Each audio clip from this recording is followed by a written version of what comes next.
ከሰው ሀገር ናፍቆት እስከ ድካም የአረብ ሀገር የህይወት ውጣ ውረድና እውነታዎች።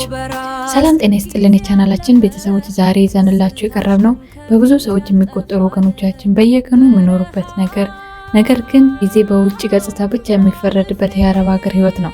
አረብ ሀገር መኖር ማለት ከሩቅ ለሚያየው ሰው ወርቅና ብር የሚታፈስበት ፎቶዎች ላይ ብቻ እንደሚታየው ውብና ሳቢ የህይወት ለውጥ ይመስላል። ነገር ቆንጆ ፎቶ ጀርባ ከእያንዳንዱ ወደ አረብ ሀገር ቤት ከሚላከው የገንዘብ ኖት ጀርባ እጅግ የበረታ ድካም፣ የሌሊት እንቅልፍ፣ ውጣ ውረድ፣ የቤተሰብ ናፍቆት፣ ማለቅ የሌለው ውጣ ውረድ አለው።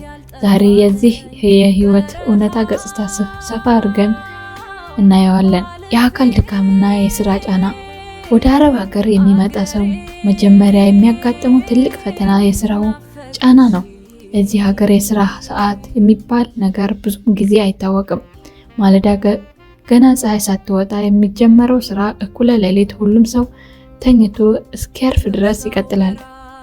እጅግ በጣም የሚያቃጥል ሙቀት ውስጥ ያለ እረፍት ለሰዓታት ማለፍ የአረብ ሀገር የዕለት ተዕለት ህይወት ነው። ይህ ድካም የአካል ብቻ አይደለም። ነገስ ምን አይነት ፈተና ይገጥመኝ ይሆን የሚለው ስጋትና በሰው ቁጥጥር ስር የመኖር ጫና አእምሮ ክፉኛ ያደክመዋል። የስነ ልቦና ጫናና የናፍቆት ስቃይ። ከአካላዊ ድካሙ በላይ ግን የውስጥ ስብራት ይበረታል። በራስ ሀገር በራስ ቋንቋ ተጫውቶ ከመኖር ወጥቶ ቋንቋው፣ ባህሉን፣ አመጋገቡን ወደማይታወቅ አዲስ ዓለም መግባት መጀመሪያውኑ አስደንጋጭ ነው። ከሁሉም በላይ ግን ናፍቆት ነው። የልጅ፣ የእናት፣ የአባት፣ የትዳር አጋርና የሀገር ናፍቆት። በበዓላት ቀን ሁሉም በየቤቱ ተሰብስቦ ሲደሰት፣ አረብ ሀገር ያለች እህታችን ወይም ወንድማችን ግን እንባቸው እየገቱ ስራቸውን ያከናውናሉ።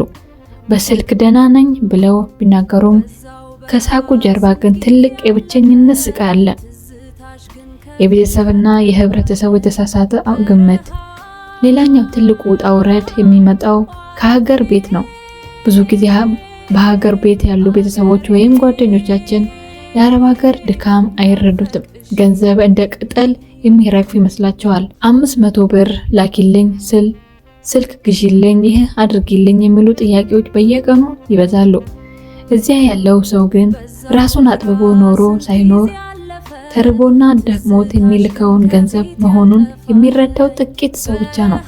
ይህ የመጠየቅ ጫና ሰራተኛውን ለበለጠ ጭንቀትና ራሱን የመግለል ስሜት ያድርበታል። ብርታትና ተስፋ። ነገር ግን ይህ ሁሉ ውጣ ውረድ እና ድካም የአረብ ሀገር ሰራተኛን አላስቆማቸውም። እነሱ የቤተሰብ ዋልታዎች፣ የሀገር የጀርባ አጥንቶች ናቸው። ይህ ሁሉ መከራ ችለው ለ2 ዓመት ወይም ከዚያ በላይ የሚሰደዱት ለዓላማ ነው። የልጆቻቸውን የወደፊት ህይወት ለማሳመር፣ ለቤተሰቦቻቸው መጠለያ ለመስራትና ነገ በሀገራችን ራሳቸውን ችለው ለመኖር ነው። የአረብ ሀገር ድካም ትልቅ ትዕግስት፣ ጥንካሬና የራስ ህይወት የመቀጠል ጽናት ያስተምራል። እያንዳንዱ በሰው ሀገር የምታልፍ ቀን ለነገው ስኬት የምትከፈል ትልቅ መስዋዕት ናት። ውድ ተመልካቾቻችን፣ በአረብ ሀገር ያላችሁ ወገኖቻችን በሙሉ ድካማችሁ፣ እንባችሁ እና መስዋዕትነታችሁ ፈጣሪ ያውቀዋል።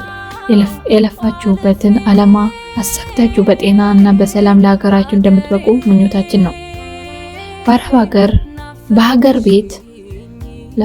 በሀገር ቤት ያላችሁ ቤተሰቦች ደግሞ በአረብ ሀገር ያሉ እህቶቻችን፣ ወንድሞቻችን በገንዘብ ብቻ አትለኳቸው። ፍቅር በምስጋናና በጥሩ ቃላት አበርቷቸው። የእነሱ ጤና እና ደስታ ከሚልኩት ገንዘብ በላይ ዋጋ አለውና።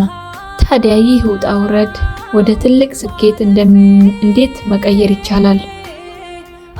እቅድ እና ግብ ማውጣት። አረብ ሀገር ስንመጣ ለስንት ዓመት እንደምንቆይና ምን ሰርተን ለመለወጥ እንዳለብን ግልጽ ግብ ሊኖረን ይገባል።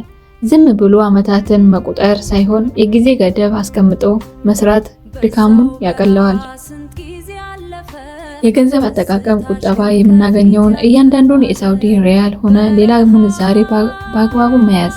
የመጣንበትን ዓላማ መርሳት ለሰው ወሬና ለታይታ የማይጠቅሙ እቃዎችን ከመግዛት መቆጠብና የወደፊት ህይወትን የሚቀጥል ጥቃቅን ኢንቨስትመንቶች ላይ ማተኮር፣ ራስን ማዘጋጀትና ክህሎትን ማሳደግ፣ በትርፍ ሰዓት ባገኘናቸው አጋጣሚ ሁሉ አዳዲስ ነገሮች በስልካችን ማንበብ እና መማር፣ ለምሳሌ የሥራ ፈጠራ ሐሳቦች፣ የሶሻል ሚዲያ አጠቃቀም ወይም የተለየ ሙያ መቅሰም ነገ ወደ አገር ስንመለስ ባዶ እጃችን እንዳንሆን ይረዳናል።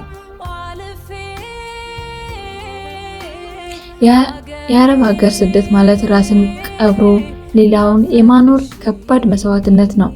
ዛሬ በሰው ሀገር የምታፈሰው እያንዳንዱን ጠብታ ላብ ነገ በሀገርህ ላይ የኩራትና የነጻነት አክሊል ሆኖ ይመለሳል። ውድ ተመልካቾቻችን እናንተ በአረብ ሀገር በነበራችሁበት ወይም ባላችሁ ቆይታ ትልቅ ያስተማራችሁ ነገር ምንድነው? አሁንስ በምን ሁኔታ ላይ ትገኛላችሁ? ሐሳባችሁን በኮሜንት መስጫው ላይ አጋሩን። እርስ በርሳችን እንማማር። ስለተከታተላችሁን እናመሰግናለን። ቪዲዮን ከተመቻችሁ ላይክ ማድረጋችሁን፣ ለአረብ ሀገር እህቶች ወንድሞቻችን ሼር ማድረጋችሁን እና ለቻናሉ አዲስ ከሆናችሁ ሰብስክራይብ ማድረጋችሁን አትርሱ። በሚቀጥለው ቪዲዮ እስከምንገናኝ ደህና ሁኑ። በዛው በራስንት ጊዜ አለፈ ትዝታሽ ግን ከፊት ያልጠፋለኝ በረሃው አልፌ አገሬ ናፈቅሽኝ